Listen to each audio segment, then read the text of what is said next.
ಬೇಕೇ ಬೇಕು ಬೇಕೇ ಬೇಕು ಆರೋಪಿಯನ್ನು ಆರೋಪಿಯನ್ನು ಆರೋಪಿಯನ್ನು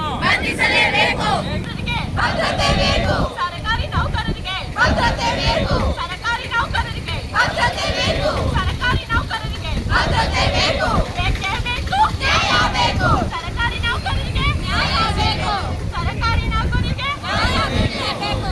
ಬಾಗಲಕೋಟೆ ಪಟ್ಟಣದ ಅಭಿವೃದ್ಧಿ ಪ್ರಾಧಿಕಾರದ ಸಿಬ್ಬಂದಿ ಮೇಲೆ ನಡೆದ ಹಲ್ಲೆ ಪ್ರಕರಣ ಖಂಡಿಸಿ ಸಿಬ್ಬಂದಿ ಹಾಗೂ ಕುಟುಂಬಸ್ಥರು ಕಚೇರಿ ಎದುರು ಧರಣಿ ಸತ್ಯಾಗ್ರಹ ನಡೆಸಿದ್ರು. ಆ ಕುರಿತು ಒಂದು ವರದಿ ಇಲ್ಲಿದೆ ನೋಡಿ. ಹೌದು, ಇತ್ತೀಚೆಗೆ ಪ್ರಾಧಿಕಾರದ ಕೇಸ್ ವರ್ಕರ್ ನೀಲಕಂಠ ಅಂಕಣದ ಮೇಲೆ ರೈತ ಬಸಪ್ಪ ದೊಡ್ಡಮನಿ ಚಪ್ಪಲಿಯಿಂದ ಹಲ್ಲೆ ನಡೆಸಿದ ಘಟನೆ ಸಿಬ್ಬಂದಿಯಲ್ಲಿ ಆಕ್ರೋಶಕ್ಕೆ ಕಾರಣವಾಗಿದೆ.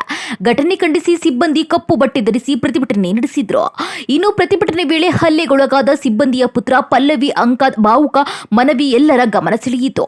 ನಮಗೆ ನ್ಯಾಯ ಬೇಕು ಎಂದು ಕುಟುಂಬಸ್ಥರು ಮತ್ತು ಸಿಬ್ಬಂದಿ ಒತ್ತಾಯಿಸಿದ್ರು. ಇದೇ ವೇಳೆ ಕೆಲಸ ಬಂದ್ ಮಾಡಿ ಪ್ರತಿಭಟನೆಯಲ್ಲಿ ಭಾಗವಹಿಸಿದ ಸಿಬ್ಬಂದಿ ಆರೋಪಿಯನ್ನ ತಕ್ಷಣ ಬಂಧಿಸಿ ಸೂಕ್ತ ಕಾನೂನು ಕ್ರಮ ಕೈಗೊಳ್ಳಬೇಕು ಎಂದು ಆಗ್ರಹಿಸಿದ್ರು. ನ್ಯಾಯ ಸಿಗುವವರೆಗೆ ಹೋರಾಟ ಮುಂದುವರಿಸುವುದಾಗಿ ಎಚ್ಚರಿಕೆ ನೀಡಿದ್ರು. ಒಟ್ಟಾರೆ ಬಾಗಲಕೋಟೆ ಪಟ್ಟಣ ಅಭಿವೃದ್ಧಿ ಪ್ರಾಧಿಕಾರದ ಕಚೇರಿ ಎದುರು ನಡೆದ ಧರಣಿಯಲ್ಲಿ ಪ್ರತಿಭಟನಾಕಾರರು ಘೋಷಣೆಗಳನ್ನು ಕೂಗಿ ತಮ್ಮ ಆಕ್ರೋಶ ವ್ಯಕ್ತಪಡಿಸಿದ್ರು.